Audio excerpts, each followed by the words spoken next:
নাউযুবিল্লাহি মিন যালিক। আল্লাহ তাআলা যদি কারো উপর থেকে হেদায়েতের দরজা বন্ধ করে দেন তাহলে হয়তো এরকমই হয়। রাসূল সাল্লাল্লাহু আলাইহি ওয়াসাল্লাম বলেছেন, ইয়াকুনু ফি আখিরিজ জামানি দাজ্জালুনা কাজ্জাবুন। শেষ জামানায় অনেক দাজ্জাল, অনেক কাজ্জাব আসবে, এরাই হচ্ছে ওরা। দেখেন, এরকম একটা কুফরি গান, একখান মামলা লই আসছি আইন তোমার আদালত, খালি হাতে ফিরাই ন দো শাহে আমানত। আপনি আগে থেকে গুড়া পর্যন্ত শুনেন, এটা স্পষ্ট একটা কুফরি গান, যেখানে সরাসরি পীরের কাছে মামলা নিয়ে যাওয়া হচ্ছে, তার কাছে মনের আশা পূরণ করার জন্য দোয়া করা হচ্ছে। এটা স্পষ্ট কুফরি। এটা বোঝার জন্য কোনো পণ্ডিত বা আলেম হওয়ার প্রয়োজন পড়ে না। এই গানের পক্ষ নিয়ে দেখেন মানে বাহাসে যুক্ত হয়ে গেছে, অথচ সে কি দলিল দিতেছে?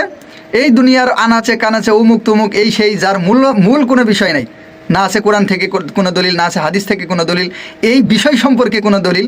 কবরের মধ্যে উমুক তুমুক এই সেই নানান কাহিনী কবরের ব্যক্তিরা শুনতে পারে, উমুক তুমুক নানান বিষয়। তো এই সমস্ত আলতু ফালতু কথা বলে সে বাহাসের নাকি বিজয় হয়ে গেল, অথচ যেই বিষয়টা ছিল এই বিষয়েরই কোনো ব্যাপার নাই। তো এখন ফুলের মালা টালা দিয়ে ইবলিশকে খুশি করে দেখাইতেছে, হ্যাঁ আমরা পেরেছি বাবা ইবলিশ, আমরা তোমার যোগ্য সন্তান হিসেবে পরিচয় দিতে পেরেছি। আল্লাহ তাআলা হেদায়েত দান করেন, নয়তো এদের পূর্বপুরুষ ফেরাউন নমরুদের মতো উত্তম পুরস্কার দান করেন। আমিন।